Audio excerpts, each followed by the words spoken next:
Welcome to Maisha Prime News. Remember, the truth is our priority. We give justice to your curiosity. Latest news spotted only here on Maisha Television News, giving you the latest and most credible news. My name is Rida Chebet Kering.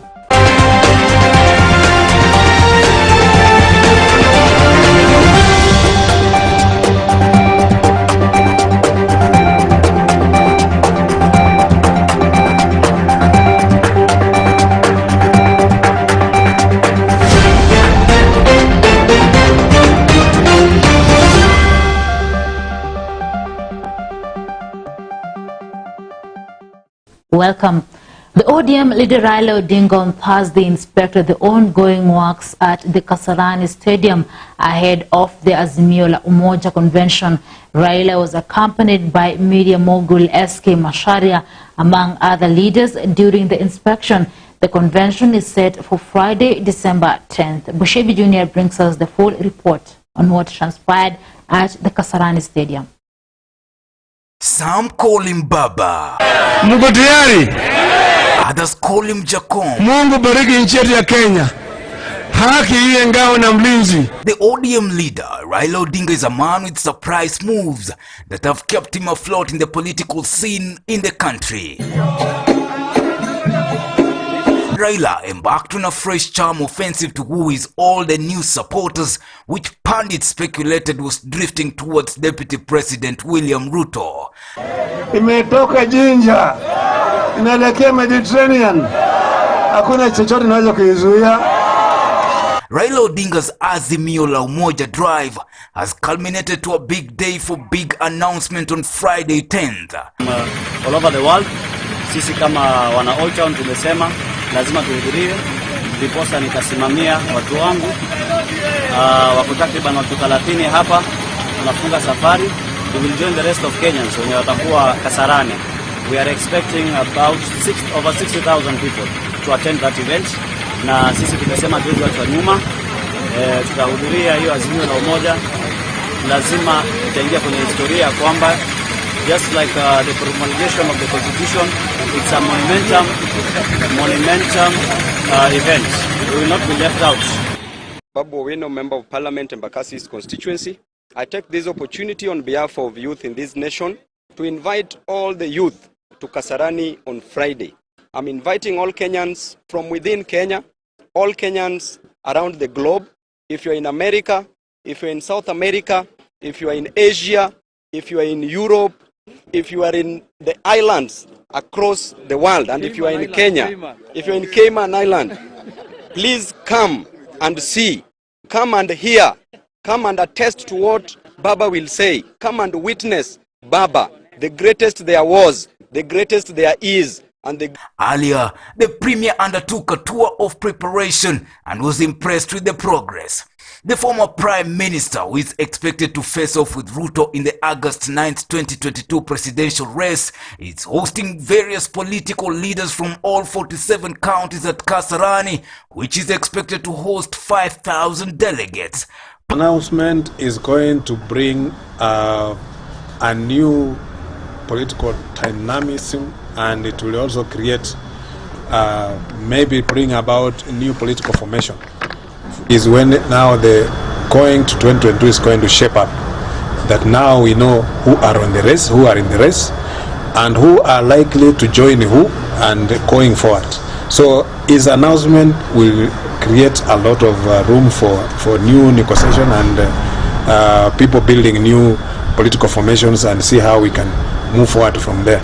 And it's going also going to bring to an end the speculation that has been going on about him not doing this or doing that. But the message he will deliver to the nation is going now finally to seal the promise that he has made to Kenyans, that he has been asking the question to Kenyans, mnataka mzee aendelee ama asiendelee? Pundits say Raila efforts to farm up his strongholds through his Azimio la Umoja, which he launched in Nakuru County and has been held in Nyanza and Western regions, has lifted the lead on his plans for a fifth stab at the presidency. Many leaders have vowed to rally behind Odinga in the next poll, saying he has sacrificed his political career for the sake of the nation. Wengine walisema ati baba hawezi kupanda mlima. Nilisema nitatafuta punda kupanda mlima. Mimi nimezoea kupanda mlima. For Maisha Prime, Maisha Television, I'm Bishop Junior.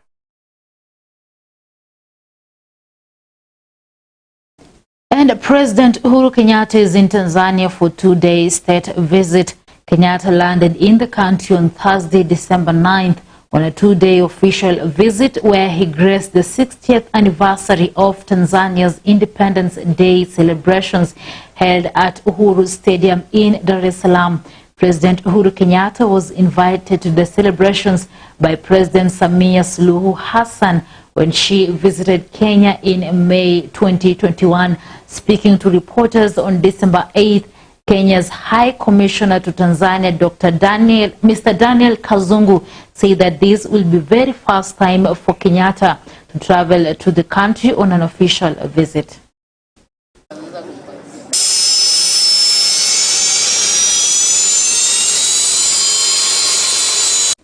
The Service Party TSP of Mwangi Kiunjuri suffered a blow after his Vice Chair Wangui Ng'ang'a decamped to the Orange Party of Raila Odinga. Raila received Wangui together with a group of Mount Kenya women leaders on Thursday who expressed support to Raila Odinga ahead of the 2022 political general elections. If we are going to be the generation that will transform this country, we must accept what His Excellency Uhuru Muigai Kenyatta told us recently, that this is not a sprint but a marathon. Therefore, we do acknowledge the experience Raila Amolo Odinga has, and at this particular moment, he is the suitable and ideal leader for Kenya. Who of all this has the interests and the future of young people at heart, as Atwoli likes to say, in whose hands are we safe? What we are saying here is that over and above not sitting at the table and lacking being on the menu, which we have refused as Vijana na Rao, what we are saying is that we are mobilizing. Not only are we sitting at that particular table, but we are young people with the ear of the ground. Nataka niambie vijana, Raila alisema serikali ya 2022 ni serikali ya vijana. Kwa hivyo tarehe 10 sisi tunataka tuambie vijana from Ruaraka, Mathare to everywhere in Kasarani, by saa 10 tunataka tuoneshe baba kweli vijana tunaweza. Na mimi nataka niambie baba, sisi tuko na imani na wewe. Na umesema serikali ni ya vijana. 2022 tunataka vijana tupatiwe nafasi yetu, hata sisi tukue ndani ya uongozi. We are trying to prepare for an international event. As you know, Baba is an international figure. Sisi hapa ODM, we don't own Baba. Baba cannot be owned by us in ODM. Baba is an international figure. Ni baba ya kila mtu, ni baba yetu. Nataka tupeleke Baba State House. Sawa sawa. Sawa sawa. Na mkifanya hivyo, baba hataachilia mama wenu. Hataachilia mama wenu Wangui. Mimi nimeingia timu ya baba na amenishikilia sana. Na hakuangalia kabila langu. Amenishikilia juu ameona mama Wangui amejaribu, na before sikuwa napewa nafasi ya kuwa nikiongelesha watu. Sawa sawa. Odinga assured his candidates of free and fair nominations. Mimi nataka huyu mchana wenu Wangui awe katika mstari wa mbele. Nachukua kama kiongozi hapa Nairobi. And as the country heads to the next polls, all eyes are focused on the top seat, with numerous candidates flexing muscles to succeed President Uhuru come 2022. But even as the race intensifies, allies of potential candidates, mostly incumbents and new aspirants, are coiling around their party leaders seeking for re-election or endorsements. Bushebi Junior with more. With major constitutional changes suspended for now and swirling new alliances taking shape, Kenya's political scene is shrouded in predictable certainty as the country eyes crucial elections due in less than a year from now. Tuko ndani ya Garissa leo. Deputy President William Ruto and ODM leader Raila Odinga's political venere game is the root Kenyan presidential election mirror, pundits believe is taking Kenya down to a two-horse race with little change expected. Sasa rais amekuwa ati anashughulikia watu watano hapo kujaribu kuwapanga na tamaa yao na kiburi yao na mambo yao ya ego kubwa, mpaka Kenya imekwama kwa sababu wanaume wachache hapo wanazunguka wakitafuta mambo yao. Wakenya wamechoka na uongo. Wakenya wamechoka na porojo. Wakenya wanataka kujua ukweli. Unajua pale pesa iko. Mimi najua pale wao wanapenya, wanatoboa na wanarogota pesa yetu. Mtazibe hizo mianya zote. Mtapata pesa ya kutosha kulipa Wakenya. Both Raila Odinga and William Ruto have built up solid support in their home turfs, fanatical following and national presence. The two are well placed to be kings in the surge to succeed President Uhuru Kenyatta. Unajua watu wengine wanajaribu kusema ati hiyo maneno deputy president anasema haiwezekani. Mimi nataka niwaambie, sawa sawa, mimi ndio naibu wa rais wa Kenya saa hii. Na mimi si wazimu. Na mimi si mjinga. Na mimi si kunywangi pombe. I know what I am saying. Ruto claims Odinga was the political virus that confiscated Jubilee Party, leading to the second in command subdued by the power play in Jubilee that clipped his clout. Tulipata ajali kidogo kwa sababu ule jamaa wa kitendawili alitutembelea na akalete kisirani. Ile serikali tulikuwa tunaendesha akakuja na pepo. Hii mnanielewa? Na akatuletea mambo ya rege. Sasa miaka 4 ametuzungusha na rege. Mwisho, simulisikia mwisho, iliishia huko kotini. Mwisho kotini ikasema illegal, unconstitutional, null and void. Nevertheless, under his new outfit UDA, Ruto's charm has attracted leaders seeking to realign themselves politically ahead of the 2022 general elections. The DP embarked on a charm offensive to woo governors, senators and MCAs, even as his party, the United Democratic Alliance Party, pumped up massive recruitment of members to consolidate support across the country. Komasa, na tuko rada, na tuko chonjo. Tuko na chama ya mahasla. Chama ya mahasla inaitwa nini?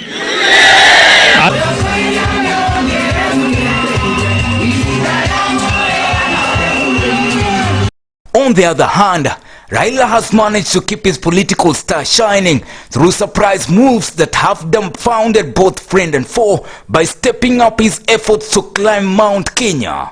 Tumesema tunataka kila mtoto anazaliwa katika taifa letu apate fursa sawa kuanzia nursery, primary, secondary. Kama kuna Wakenya wanalala na njaa, kwa sababu mimi nimesema kuanzia mwaka ujao kila jamii ambayo hawana mapato watakuwa kila mwezi wanapata shilingi 6,000 kutoka kwa serikali. Hata baba akichelewa akikuja nyumbani kila mtu anajua baba amefika. Ukiona mama amesindikisha baba kumekujwa. Wale wanafikiri Wakikuyu ni wa kununuliwa, waje waone Bamba vile amelakiwa hapa na atapewa kura na Wakikuyu hapa Ijeje. Raila oye! Baba oye! Raila tosha!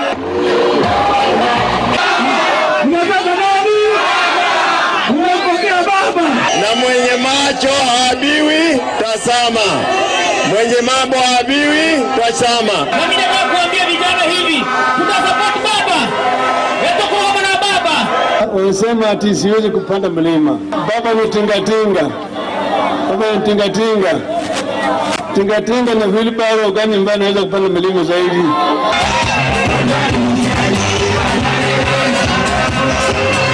What began as a handshake between Uhuru and Raila induced an abortion of DP Ruto from Jubilee Party. The two arch rivals going head-to-head in the 2022 general elections has already caused ripples in the political landscape. At the moment, it is very plausible in this election that Kenya will actually have 3 or 4 viable candidates. Such a scenario would generate more debate about likely contenders in the run-up to the election. Mwingine anasema economy ya trickle down economy, trickle down effect. Mwingine anasema bottoms up. Mimi nakuuliza, nani ana chupa ya maji hapa? Ukichukua chupa ya maji na useme bottoms up na uweke chupa namna hii, sio ni kusema maliza kabisa? If you did this and you say bottoms up, this is the bottom. Mtu anameza kila kitu.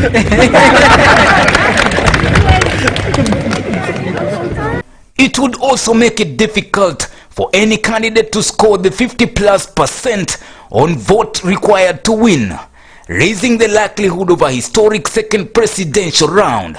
As 2022 nears, it is only Raila and Ruto who are at the center of the 2022 succession politics. Seemingly, as political pundits say, the rest of the politicians should align themselves with the two leaders to have political clout. For Maisha Prime, Maisha Television, I'm Bushabe Jr.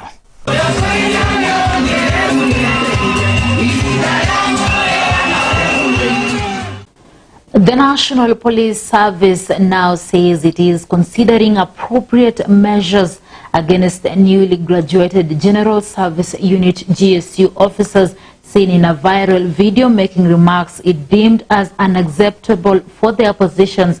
This came following the 48th passing out parade of the GSU at the National Police College Embakasi B campus in Nairobi County, where 2,502 new officers were incorporated into the service. The police service has expressed regret over the incident, further adding that an internal review is presently ongoing. NPS, in a statement released on Wednesday evening, condemned the actions of the officers, saying it was not a representation of the police service that they were coming into. And now let's shift to health matters, where residents of Ugenya sub-county, which is in Siaya County, have decried of the poor health facilities.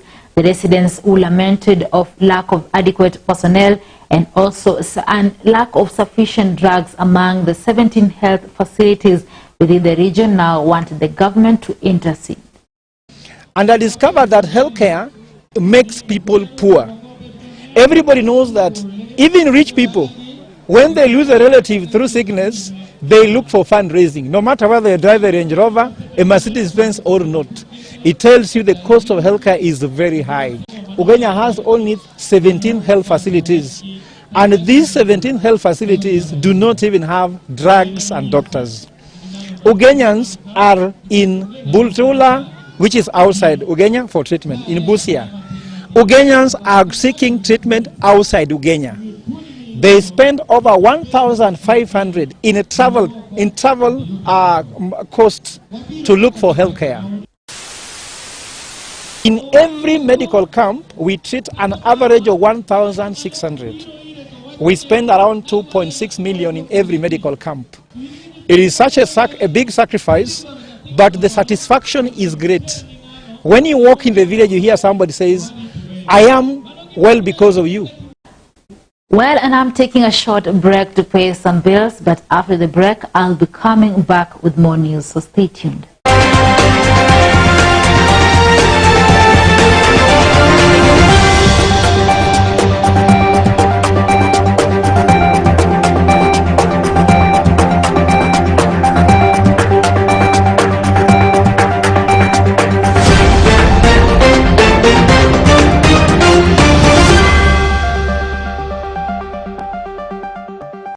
Never before has the TV station focused on building, highlighting and pushing for better education. This is exclusive only to Maisha TV. From the borders of Busia to to the borders of Namanga, from the developing Kakamega County. We managed to take 39 students to the university. To the fast-growing Bungoma County. Sisi tumeweka target ya 7.1. From the capital of Nairobi to the epitome of Nandi. We offer hairdressing, beauty therapy as a course. From the basket of the country Trans Nzoia to the greenlands of Vihiga, even the Luo land of Siaya to the home of champions Eldoret. From the slopes of West Pokot to the coast of the nation, education is key, and we are here as solid partners to the growth of academics and career building in the nation. It is all here on your fastest growing TV station, Maisha TV, where you choose it, watch it, and love it.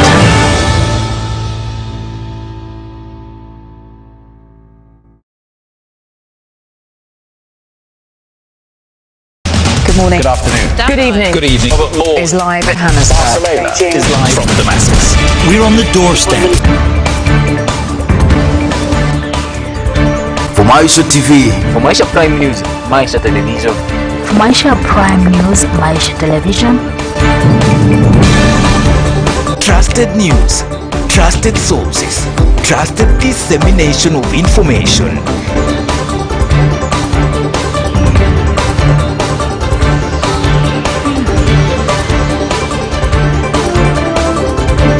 Protect by all available means our territory. Parliament must be careful.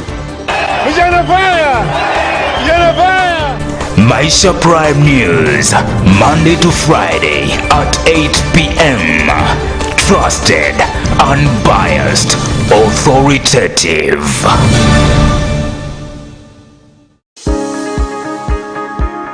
Knowledge is power. Information is liberating. Education is the premise of progress in every society, in every family. Welcome to Navaholo Technical and Vocational College. We value quality education and offer superb training to students at affordable school fees. The government will pay 30,000 shillings as bursary. In addition, Higher Education Loans Board gives 40,000 shillings for school fees and pocket money, which is available, thus the training is nearly free. Call us now, 0721 589977. That is 0721 589977. Email us at navaholotvc@gmail.com. Intake is now going on with applications. Navaholo Technical and Vocational College, Center of Excellence in Building and Civil Engineering.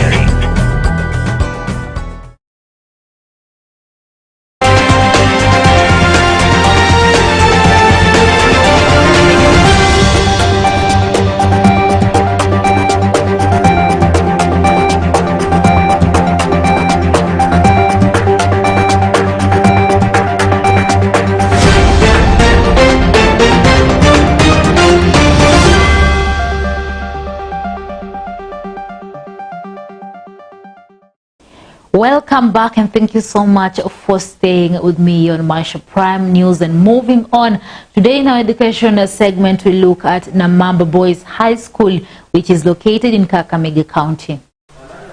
Education is not just the key to a successful life, but also the backbone of civil life in the society. This is well illuminated by Namamba Boys High School, located in Matungu Sub-County in Kakamega County. Established as a boarding boys high school of extra county status with an enrollment of 703 students. The school registered 180 students for KCSE in the last KCSE examination exercise, with 170 students getting C- and above. Despite the challenges facing the institution, the sky is less than the limit in terms of discipline and means co-grade, as narrated by the school principal, Mr. Justus Matiangi. Justus Matiangi, senior principal. I came to this school in 2019 December, after a transfer from GOTV Secondary School in Rachonyo East, where I had moved in 2018 from French School Bungoma Boys in Bungoma County. I want to appreciate the community because when I came over, I was warmly received. I took over from Dr. Shabisa, who was moved to Kivaya Boys at that particular time. I found a vibrant teaching staff, highly motivated students, and very cooperative workers. And we started the journey of academic molding of our young students. So I want to appreciate. We set in place very good plans, academic plans, to be able to do even better in KCSE 2020, despite the corona pandemic. Actually, by the time we were breaking for the corona vacation, that week we were launching revision. We had already cleared with the Form 4 syllabus. But of course, being Kenyans, you are aware what happened.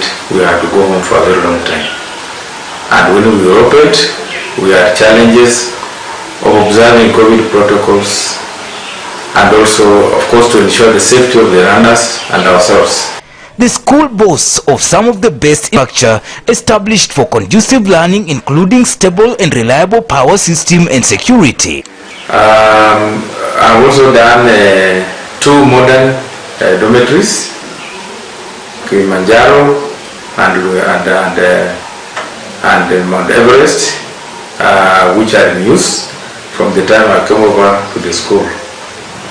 We also have developed apps where we can send results to parents immediately. We do evaluation at school, and no student can now play truancy between the school and the parent when the results are out. So we went through that, and KCSE results were out. We managed to take 39 students to the university, Kenyan public universities.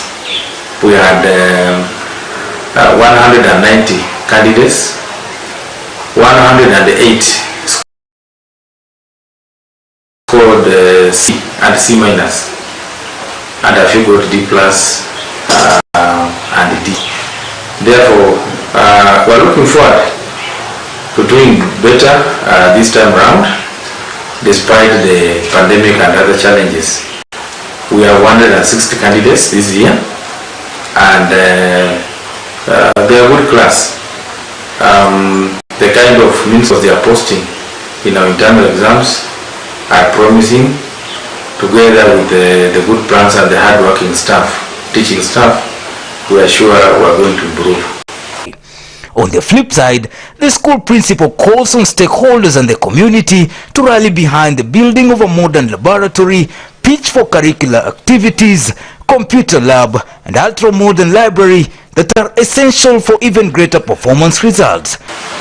Otherwise, in terms of infrastructure, we have had challenges. We have only one modern laboratory, which was done by the government of Kenya using the Maintenance Infrastructure Funds, MIF, in 2019. But we have another old lab which I'm looking forward to renovating so that we can have 2. We also have a challenge. We are offering computer studies, which is one of our best performing subjects, which doesn't post anything below 9 mean score, 9 mean grade of 9, but we don't have a computer lab. We have squeezed the students in a very small office in the science lab. That's where they are learning from. So we have that challenge. Then classrooms, we also don't have enough because we have only 12, and that's why the computer students were moved from their class to the laboratory, which means we have that task again. When I came around, I discovered the Form 4 block was full of potholes, a lot of dust. There was a lot of flu. Every morning when students would sweep, there was a lot of dust. Since the 100% transition drive, Kenya has had a very high population density in high schools, often leading to overcrowding at some schools, with classrooms overflowing pupils who have no desks or chairs. Most public schools lack resources like classes, toilets or desks because there isn't enough money coming in from the government to address this issue. Calls to the government to ensure that all public schools have ample resources needed to provide quality education by allocating the budget appropriately have increased. Calls to ensure that all public schools have access to clean water and improved sanitation facilities for students, teachers and the general public are high because it helps prevent diseases like malaria or diarrhea in school children. Reporting for Maisha Prime News, Maisha Television, Ambushabi Jr. And now to some politics. Deputy President William Ruto toured Makueni on Thursday with several stopovers at Matiku, Kathunzweni and Mavindini. The 2022 presidential hopeful also made stopovers in Watertown, Kalawa, Bumbuni and Kikima as they drum up support for his bottom-up economic model. Maisha TV political reporter Antonio Sundwa with more. Jameni, kwa sababu umoja ni nguvu, mnakubali tuungane kwa chama ya kitaifa ambayo itaunganisha Wakenya wote na kupanga mambo ya ajira ya vijana hawa na kupanga biashara yenu na kilimo. Chama ya kitaifa, mnakubali tuungane? Hebu ni wale wanasema tuungane. Ruto, with his allies, assessed some of the projects they have done as a government and promised to tickle up bottom-up slogan in the region, promising youth and small-scale traders more jobs which will build a stable economy. Si mnajua mimi si mtu ya kitendawili. Mimi nakuja na mpango. So nikaambiwa kuna watu wa bodaboda hapa wamehangaika kidogo na sako yao. So nimewaletea shilingi 1,100 watu wa bodaboda wapige makofi. Nimeambiwa kuna mama mboga hapa na wafanyabiashara wadogo wa soko hii ya hapa Mpeketoni na hapa karibu. So mimi nitawapatia shilingi 1.5 ya hawa wafanyabiashara wanunue stock. Lakini nimesema hivi, hii pesa 2 ni kidogo. Mwaka ujao kwa mapenzi ya Mungu, vile tunawawekea pesa ya CDF shilingi 120 ya kujenga shule na kulipa basari, mwaka ujao tutawapatia 120 ingine kila mwaka, kila constituency, ya kusaidia hawa wafanyabiashara wadogo hawa wapate pesa ya kununua biashara yao na kilimo, wasisumbuliwe na wale wanawakopesha pesa, mashailok na mafuliza na mabranch na matala. Watangojea, tutawapatia pesa ya serikali. The second in command pleaded with Makueni litigants to join the UDA party and unfocus on Raila, who according to him has been a failure since when he was the prime minister, adding on that Raila is a pagan. Mimi nauliza nyinyi, kazi ya hawa watu wengine mimi nashindana na wao hapa Makueni iko wapi? Iko wapi kazi wamefanya hii? Kitendawili na ria. Sasa mimi nataka niwaulize, nyinyi mtapatia mtu kazi mwenye hana kitu yoyote amefanya, ama yule kazi yake inaonekana? Kuna watu wanapangana kule kwa hoteli kule Nairobi. Mimi nauliza nyinyi, kuna watu mmetuma Nairobi kwa hoteli ati waende wafanye interview ya wale watu watachaguliwa rais? Kuna watu mmetuma Nairobi ati waende wafanye nyinyi interview ati yule atakuwa rais? Mmetuma mtu? Na wale wako Nairobi Safari Park wanafanya nini? Kura zenu nyinyi ndio mtaamua ama itaamuliwa na wale wako Nairobi kwa hoteli? Nyinyi ndio mtaamua. na wale wa Nairobi wanasema ati wameenda huko kupanga kwa niaba yenu, ati kuwapanga. Nyinyi watu wa Makueni, mimi nauliza nyinyi ni wa kujipanga ama mnangoja kupangwa? Ati Makueni mnasema? Ati mmesema hampangwingwi? Tunataka wale wako Nairobi wasikie. Ati mmesemaje? Makueni mmesemaje? Watu wa Makueni mmesemaje? Sasa wale wako Nairobi lazima wamesikia ya kwamba Makueni wamesema hawapangwingwi. Hawa ni watu wamejipanga tayari. Mumejipanga tayari Makueni? Chama ni hii ya Wera ni Wera. Chama ni hii ya Wea ni Wea. Chama ni hii ya kazi ni kazi. Na mpango ni bottom up. Hebu nione wala wanasema mpango ni bottom up, ni bottom up, ni bottom up.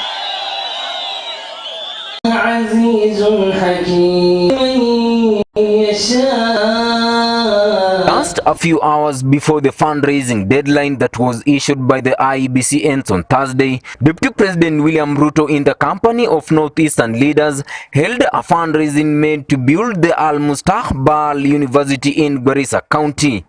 Everybody is being told, go and form your party at the corner. Go and form your party at the corner. Go and form your party at the corner. And the same people dividing the country are talking to us about unity. Surely, it is a huge contradiction for anybody to talk about unity when they are dividing the country into tribal, regional, village parties. Anybody who believes in the unity of this nation should be uniting the country in a national political party that brings everybody on board. And I want to tell you, be very careful not to accept to be lured into forming a tribal party at the corner. Ati ndio mupate ile inaitwa bargaining sijui nini.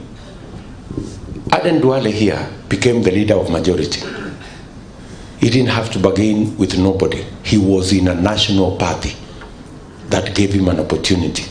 And Aden Duale has demonstrated beyond any reasonable doubt that there is capacity to occupy positions, high positions in government. Is not to be in a tribal party, is to be in a national party that recognizes the talent of everybody and gives everybody an opportunity. Attendees included Garissa MP Aden Duale. Na tunasema sisi hatuwezi kuuziwa uoga. Kama wewe ni mwaminifu wa Mwenyezi Mungu, if you believe in the Almighty God, then you should not be sold fear. Fear by again people who even don't believe in the Almighty God. Anaja mtu mganga atakuzia fear, na wewe ni mtu unaenda misikiti na kanisa. So Your Excellency, we have walked a journey with you. And that is why we will pay any price. And we will not be sold fear. Hakuna kiongozi Mkristo Kenya tangu tumepata uhuru ambaye amesimama na Waislamu kujenga dini ya Kiislamu. Leaders also pledged to work closely with the DP and support his 2022 presidential candidature. All the issues that affect the Muslim community, including extrajudicial killings and kidnappings of young Muslims in this country, happen because we have leadership that first does not believe in God. They believe they are gods themselves. When we have a leader who believes in God, tujenge serikali yetu ambayo tongozwa na William Samoei Ruto. Msongoje watu kwa Harambee House na State House tuletea serikali. Yeye ndio mnapiga kura. William Ruto hatapiga kura for me, lakini mtapiga kura. Raila will not vote for me, but if I don't want to vote for him. Kama yeye anaamini Mwenyezi Mungu na dini hivi, na anasaidia sisi kwa madarasa, kwa misikiti, anachangia makanisa, ni mtu ambaye tunaweza kuacha hivi? Sidani. Tunasema hivi, kuna wale ambayo hawaamini dini, regi, sijui nini. We don't need that. We are people who fear Allah subhanahu wa ta'ala. Tunaamini Mwenyezi Mungu. Tunasema hivi, Waislamu mahali popote muko, wacha tuungane mkono, tumsaidie makamu wa rais aingie State House inshallah, awe the 5th president of Kenya. Antonio Sundwa, Maisha Prime News, Maisha Television. Cabinet Secretary for Interior and Coordination of National Government, Dr. Fred Matiang'i, has declared December 13th as a national holiday. In a press release, Matiang'i said that Monday will be a public holiday as Jamhuri Day falls on a weekend. Jamhuri Day is an important day in the history of the country as Kenya celebrates her 57th independence anniversary.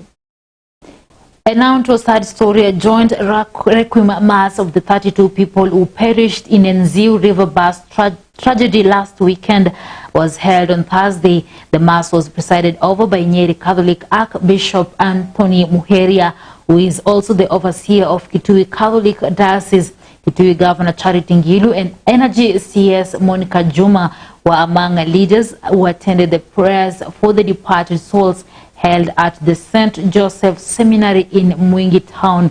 Archbishop Muheria encouraged the bereaved families to take heart and get consolation in the belief that there is life even after death.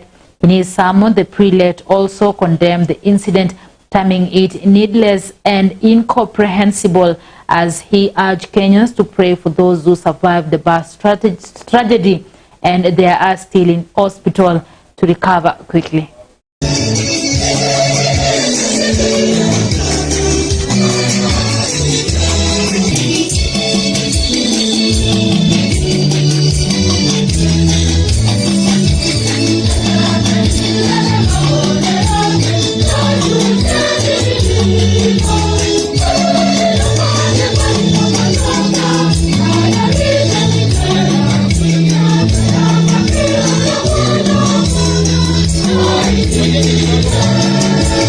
Well, and now it's time to get our daily special feature, My Hustle, My Life, My Story by Anthony Osundwa.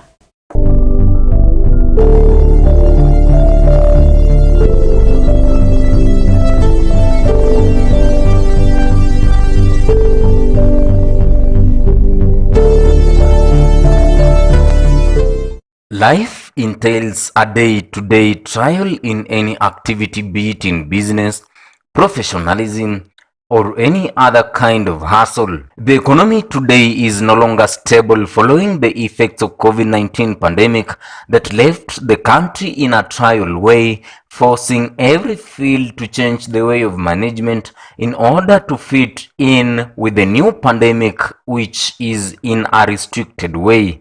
Tukifanya mipango ya kitaifa ni jambo la muhimu sana.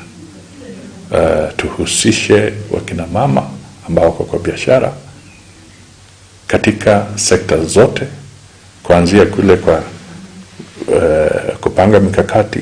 This has been clearly evident with how traders are out to fight with the low economy to make sure they put something on their table at the end of the day. But tunajaribu kujisqueeze tu ile kidogo hata kama ushuru iko juu. On the streets of Sinoko in Bungoma town, Bungoma County, we met Gail Barasa, a saloonist who narrates on how she started her work as a saloonist from learning whatever her mother was doing. Kwa majina naitwa Gail Barasa. Natoka Nzoia. Nimekuja huko kikazi. I'm a mother of 2. I have a girl and a boy. Vile mmeniona hapa, mimi ni nasuka nywele, alafu pia nanyoa. Nikawa najichochea tu mimi mwenyewe, lakini mamangu alikuwa msusi na alikuwa ananichocheza. Nilikuwa napenda tu kusuka, na wakati niliendelea kukua hata nikiwa primary school.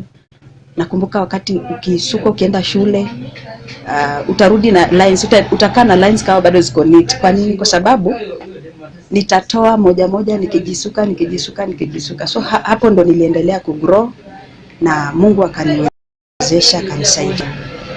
Kwamba sijaisomea, ni kipawa tu kutoka kwa Mungu. Na nakumbuka wakati nilianza kusuka nywele, nilianza kama mimi bado ni mtoto mdogo, nikawa nasuka tu nyasi hivyo, nikawa na hiyo interest sana. Na vile niliona niko na hiyo moyo sana. Sasa hivi nimefika kiwango kikubwa sana, hata wasomi wanifiki. Sio kujigamba, lakini hata wasomi wengi hawanifiki. Kwa sababu kuna neema tu Mungu ameachilia. Watu hivi nikitaka kufanya kitu nisimame tu nione tu nafanya aje. Na ninakuja na apply na ninafanya perfectly well. Gail also narrates on some of the challenges she has been facing as a small-scale trader, among them being the issue of licenses and how she has been coping up with this particular situation.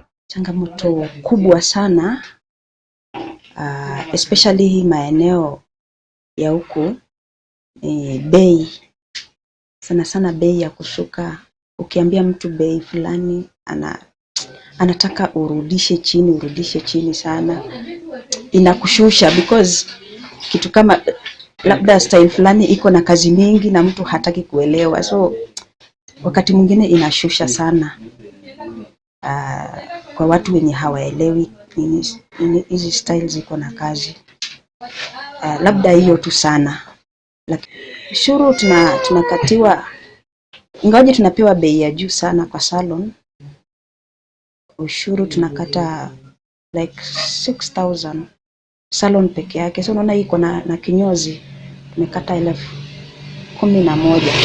She urges the national government to lower the license rates to give them a humble time in their business. Ni ombi langu kwa serikali ya county na serikali ya Kenya, na hasa sana serikali ya county ya Bungoma, ya kwamba mtaangalia maslahi yetu wanabiashara, hasa sana wasusi, kwa sababu bei iko duni na license tunakata pesa mingi sana na inatofinya. So ni ombi langu ya kwamba county government itaangalia maslahi yetu na itusaidie, na pia sisi tukaweze kufurahia kazi yetu.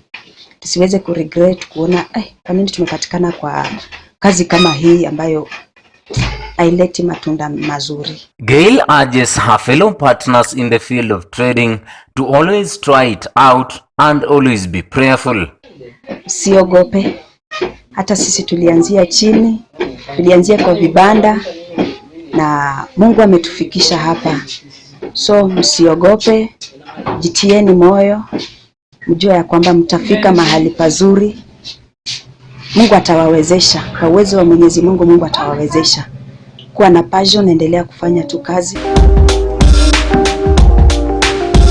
Real hustlers will always tell the best story, and if you want the best story, then engage with real hustlers. And that's why as Maisha TV we engage with those who hustle, with an aspect of sharing ideas in any other hustle.